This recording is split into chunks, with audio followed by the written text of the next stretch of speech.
Ayun na tayo guys, ano, malapit na tayo sa ating bahay. Ang bahay ko nga pala guys ay naipatayo ko noong 2005. At yung lote naman guys ay 2004. Yung lote yung pinagtatayuan ng bahay. Ito guys, oh. Yan yung lote hanggang mula dun sa kanto hanggang dun sa kabila. So 2004 yan, tapos sa 2005 naman yung bahay. Yan. Yung bahay ay kung saan yung pintura na kulay blue, hanggang dyan lang yung bubong. Ngayon, nung kumita tayo kay Meta ay naipataas natin ng konti. Ayan, yung nakikita nyong bagong, yung pinturang kulay blue, yan yung dating bubong. Hanggang dyan lang yung dating bubong. At yung yung bagong simento na yan sa taas, yan yung ipinatong, ano, pinapatungan ko lang, pinataas ko, no? At makikita ninyo guys, ang mga bintana ko talagang basag-basag na din, oh. Ayan, oh. Ito pa. So, nung humina ang kita kay Meta, hindi na napaayos. Natigil na.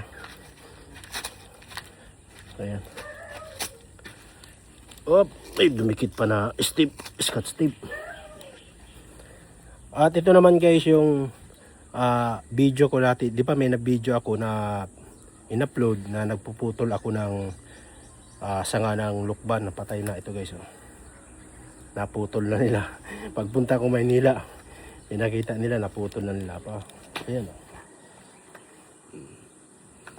At ito naman guys yung dirty kitchen natin dito sa tagiliran ng bahay. Ayan. Ayan yung dirty kitchen. Talagang wala pang kaayusan ito guys. Ayan. So, kailangan dito ay yung malupitan na desisyon. Talagang hindi dapat magpatumpik-tumpik, no? Di baling magdildil ng asin. Basta maayos yung bahay, maging maayos. Ayan. At ito naman guys, pakita ko muna sa inyo ang likod. Likuran ng bahay ko. At ito pala guys, kahit papano nakapabakod na tayo, no? Ayan. Ito guys yung likod. So mayroon pang likod dyan at pwede pa tayong mag-alaga dyan ng mga hayupan. Mga manok, ayan, kambing. Ayan. At syempre yung likod ng bahay ko, di pa rin guys pinis. Tingnan nyo. So malupit pa, marami pang perang kakain itong bahay nito. Pero makakaya yan, paunti-unti lang. Think positive, no? Ayan. Ito guys, ang bahay ko dito sa probinsya. So, at pasukin natin guys. Ito naman guys, ang pintuan ko. Parang bulok na. Nara to, pero ito kasi bigay ni boss. Nara. Ilang pinto ito? Isa, dalawa, tatlo, apat. Limang pinto. Mabigay ni boss ito. Ang problema, sa sobrang katagalan na, ito, nabulok na. Ayan, oh. Tapos, dapat ito, ano ito, ginawang pintura. Yung nag-arkila dito guys, pininturahan nilang kulay blue. Ayan pati yung mga wall, oh. Pero okay din naman. At ito, sira ang ano nito. Ayan. Ayan. Ang tigas na, oh. So, natagilid ka para kumasya. Ayan. At ito naman guys, ang loob, oh. Medyo maayos na, no? At yung lababo ay pumandak. Ayan. Dumi na nga, oh. Ito dati guys ang mga pamakuan, mga kahoy na yakal. Galing naman ito sa Ginibang building dyan sa Santa Cruz, Maynila. Kay boss din to. Tapos may tracking pa siya dati. Kinarga namin sa truck, tapos dito binagsak sa Bicol, no? At ito nga guys ang ginamit kong pamakuan. Pamakuan ang bubong ng bahay ko. So ngayon nagpalit tayo kasi bulok na. Bulok na rin yung yero. Tapos sobrang nipis pa nung yero. Kaya ito. At ito naman guys yung banyo, no? Ayan ang pintuan ng banyo. Parang ano ayan, oh. So papalitan na rin pati doorknob. Bulok na rin. Ayan, pati yung banyo. Yan, papalitan na rin yan. Pero aunahin muna yung mga pinto. Kasi bulok na yung mga pinto. At ito guys pala yung extension, isang kwarto pa. Ayan o. Isang kwarto. Ayan. Yun, ayan. Medyo tinatambakan pa namin guys, ano? Tinatambakan namin para tumaas. Dapat mag-level siya dito. So marami-rami pa itong kakaining lupa. So kailangan talaga pulpog kami sa trabaho dito. Dalawa lang kami ng anak ko para makatipid. So ang gagawa ng pinto ay yung pinsan ng asawa ko si Andy.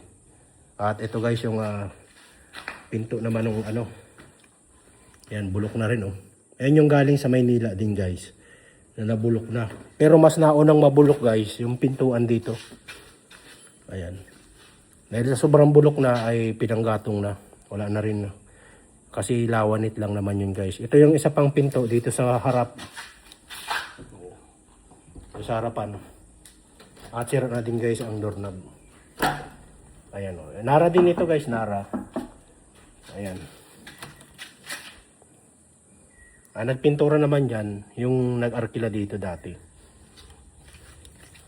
Ayan. Ayan yung harapan natin.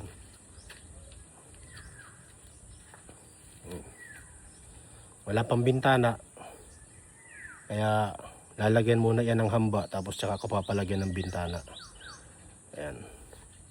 Ayan guys ang bahay natin. Wala pa talagang kaanuhan ito. Pero once na naniniwala ko, once na maayos ang mga pinto nito, ay maunti-unti maano na rin to. Pag naayos yung pinto, pwede nang tirahan, pwede nang lagyan ng gamit. No? Pero kailangan mayari muna to, matambakan muna to. So, yan lang guys ang update ko sa inyo para kahit pa paano makilala naman ninyo ako dito sa pagbablog na ano nga, magkano na nga ba ang nakinita ko dito. So, kahit pa paano siniwerte lang naman tayo ng mga 3 buwan kaya sabi ko, mauubos yan. Kaya dito ko na binagsak, ayan. Yung dating pamakuan na kahoy ay naging bakal na. At bago na rin guys ang yero, no? So ano lang, laban lang. Kailangan matatag ka lang, kailangan may paninindigan. Kailangan ay malakas ang loob, no? Thank you guys for watching. Kung nakarating kayo sa dulo ng ating video, maraming salamat sa inyo. At sana patuloy kayong sumuporta sa akin at sa mga video na ina-upload ko. Thank you very much guys. Please like and follow. At subscribe kayo guys kung luluubin ninyo at makapag-komento rin kayo ng inyong mga experience sa inyong buhay at sa inyong bahay, no? Sabi ko nga, bago maghayahay, kailangan meron kang sariling bahay. Bye-bye!